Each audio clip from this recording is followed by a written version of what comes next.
कारण सांगायला सुरुवात केली, परंतु तो स्मार्ट मीटर बसवणार नाही अशी कुठल्याही प्रकारची त्या ठिकाणी ग्वाही आपल्याला दिलेली नाहीये.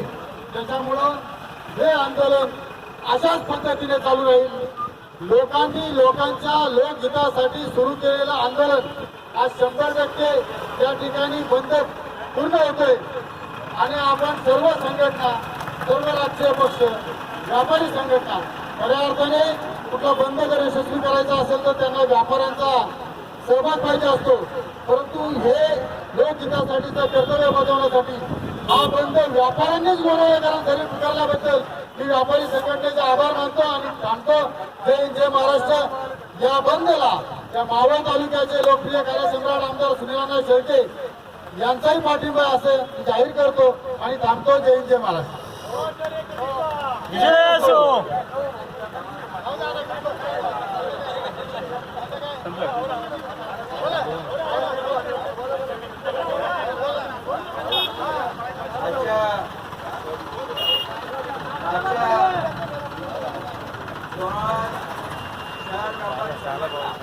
विविध पक्ष आणि लोणावळा शहरातील सर्व नागरिकांच्या वतीनं करण्यात आलेल्या एमएससीबीच्या गंतान कारभाराच्या बंदच्या निमित्तानं उपस्थित असलेले लोणावळा शहरातील विविध पक्षाचे अध्यक्ष, सर्व ज्येष्ठ नेते आणि व्यापारी संघटनेचे सर्व सदस्य,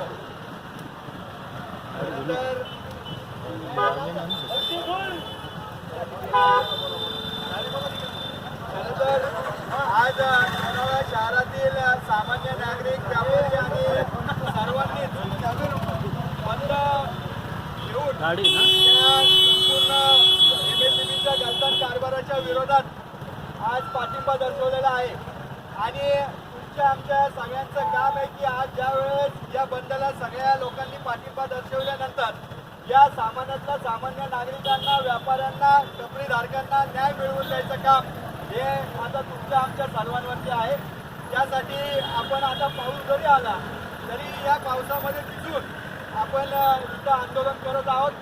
थोड्याच वेळामध्ये माझ्या माहितीप्रमाणे राजगुरुनगरचे जे मेन ऑफिसर आहेत ते इथं पोहोचत आहेत, त्यांच्या काळूमाळी साहेब, त्यांच्याबरोबरही आपल्याला सगळ्यांच्या वतीनं सगळ्यांच्या समक्ष चर्चा करायची आहे. आणि या चर्चेतून लोणावळा शहराची वीज ही कशी सुस्थितीमध्ये राहील, लोणावळा शहरामध्ये कोणालाही जबरदस्ती करून हे जे स्मार्ट मीटर आहे हे लावले जाणार नाही, अशा पद्धतीचं निवेदन त्यांना आपण दिलेलं आहे. त्याच्याकडून उत्तर आपल्याला घ्यायचं आहे. म्हणून माननीय आमदार, माननीय खासदार यांनाही आपण पत्रव्यवहार केलेला आहे आणि भविष्य काळामध्ये स्मार्ट मीटरच्या संदर्भामध्ये कोणावरही सक्ती होणार नाही अशा पद्धतीचं धोरण आपण सगळ्यांनी अवलंबलेलं आहे. आणि त्यासाठी आजचं हे आंदोलन आपण लोणावळा कडकडीत बंद ठेवून करत आहोत. खरं तर या आंदोलनामध्ये सगळेच जण सहभागी झालेले आहेत. सामान्य नागरिकांना जो एमएससीबीचा त्रास आहे, व्यापारी संघटनांना जो एमएससीबीचा त्रास आहे, त्या त्रासाला कंटाळून सगळ्यांनी आज अतिशय चांगल्या पद्धतीनं पाठिंबा दिलेला आहे. त्यामुळं मी व्यापारी संघटनेच्या वतीनं, सर्व पक्षीय लोकांच्या, सर्व पक्षीय नेत्यांच्या वतीनं आणि सामान्य नागरिकांच्या वतीनं या लोणावळेकरांचं मनपूर्वक आभार करतो. आपण या आंदोलनाच्या माध्यमातून एमएससीबीच्या गलतान कारभाराच्या संदर्भात चांगल्यात चांगला तोडगा काढूयात अशा पद्धतीचं आश्वासन आपल्याला सगळ्यांना देतो आणि थांबतो. जय हिंद, जय महाराष्ट्र.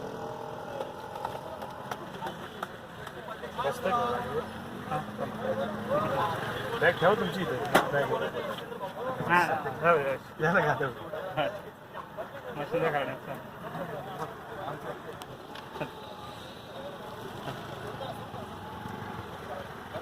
स्वामिनी आई तुळजाभवानी, महाराष्ट्राचा आराध्य दैवत छत्रपती शिवाजी महाराज, भारतरत्न डॉक्टर बाबासाहेब आंबेडकर यांना वंदन करून आज महाराष्ट्र विद्युत महामंडळाच्या विरुद्ध लोणावळा नागरिकांच्या वतीने आणि सर्व व्यापारी संघटनेबरोबर असलेल्या सर्व संघटनेच्या वतीने लोणावळा बंद केल्यानंतर या बंदच्या अनुषंगाने या ठिकाणी सर्व आपल्या तीव्र भावना व्यक्त करण्यासाठी उपस्थित असलेले लोणावळ्यातील सर्व पक्षीय पदाधिकारी, नागरिक बंधू भगिनींनो, लोहा नगरपालिकेचे नगराध्यक्ष, उपनगराध्यक्ष आणि सर्व सन्माननीय नगरसेवक, खऱ्या अर्थाने गेले 5 दिवस दिवसापूर्वी या शहरामध्ये भारतीय जनता पार्टी असेल, राष्ट्रवादी काँग्रेस, घड्याळ असेल आणि मनसेच्या वतीने आंदोलन करण्यात आलं होतं. आणि हे आंदोलन झाल्यानंतर या आंदोलनामध्ये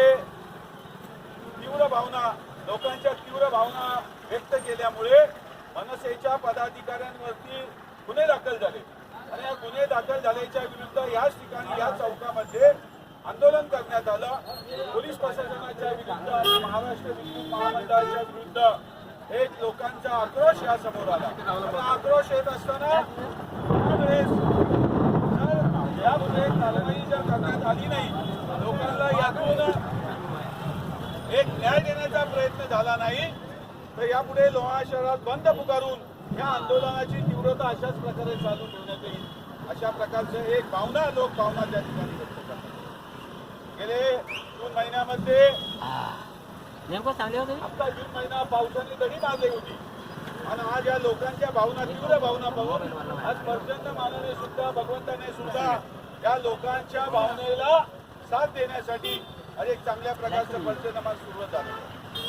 पण हे होत असताना पावसाच्या पूर्वी जी गरमी आहे, पावसाच्या पूर्वी वातावरणामध्ये जो बदल होता, हा बदल होत असताना नुसतं स्मार्ट मीटर नाही, मीटर शक्ती नाही, तर एक प्रकारे सेटडाऊनच्या क्रमाने जे पूर्वी सेटडाऊन चालू होतं त्यापेक्षा भयानक एक प्रकारचं लोड शेडिंग या महाराष्ट्र विद्युत महामंडळाच्या वतीने सतत चालू आहे. काही ठिकाणी जर लाईट गेली तर ती रात्रभर लाईट येत नाही.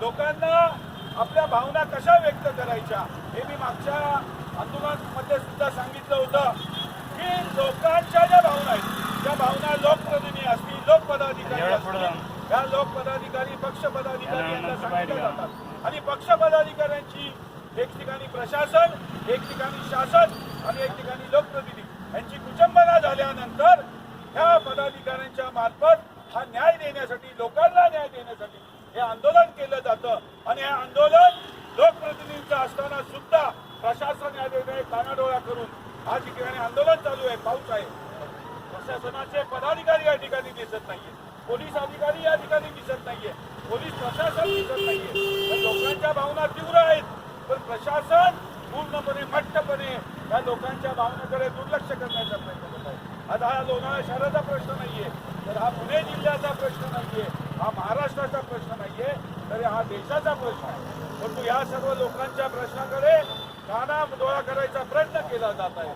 आज गृह खातं झालं काय आणि ऊर्जा खातं झालं काय, या महाराष्ट्राच्या दोन खात्यामध्ये पूर्णपणे लोकांना न्याय नाहीये, निष्क्रियता आहे. आणि अशा या खात्याच्या माध्यमातून जे जनतेशी थेट संपर्कात आहे, आपला आवाज गेल्यामुळे आप्पा मला वाटतं या ठिकाणी आता आले, पण आप्पा आपल्याबरोबर नेहमीच असतात. आपणचं प्रमोशन त्यामुळे झालेलं आहे लोकांमध्ये असल्यामुळे प्रशासनाने सुद्धा, शासनाने सुद्धा त्यांच्या कामाची दखल घेतलेली आहे. परंतु नुसती आप्पांनी दखल घेऊन फायदा नाहीये, आप्पाच्या वरिष्ठांनी दखल घेतली पाहिजे आणि त्या अधिकाऱ्याला वरच या ठिकाणी पोलीस स्टेशन आणलं पाहिजे. त्याच्यावरती गुन्हा का करू नये, तर लोकांच्या या भावना ज्या आहेत त्या भावना जर तीव्र असतील तर त्या प्रशासनावरती गुन्हा दाखल करण्याची यापुढे कारवाई झाली पाहिजे. अशा प्रकारचा रेटा जनतेच्या वतीने आज या ठिकाणी नगर अध्यक्ष आहेत, नगरसेवक आहेत, अनेक लोकप्रतिनिधी आहेत, यांच्या माध्यमातून निश्चितपणे आपण हा रेटा आणण्याचा प्रयत्न करूया. त्यानंतर या ठिकाणी अभियंता येणार आहे, अधीक्षक अभियंता या ठिकाणी महाराष्ट्र विद्युत महामंडळाचे येणार आहे. हे महाराष्ट्र विद्युत महामंडळाचा जो कारभार आहे, हे अधिकारी जे आहेत हे अधिकारी कुणाचाही ऐकत नाहीये. आज या ठिकाणी व्यापारी असतील, जनता असतील, या लोकांना तीव्र भावना या ठिकाणी असतात आणि या तीव्र भावना असताना याचा जर आपण यापुढील काळामध्ये या लोकांना न्याय देण्याचा प्रयत्न केला नाही तर यापुढे सुद्धा हा आंदोलनाचा रेटा अशाच प्रकारे चालू राहील आणि या ठिकाणी शासन आणि प्रशासन यांना निश्चितपणे जागा करण्याचं काम केलं पाहिजे. अशा प्रकारचा इशारा या ठिकाणी मी देतो आणि सांगतो. धन्यवाद.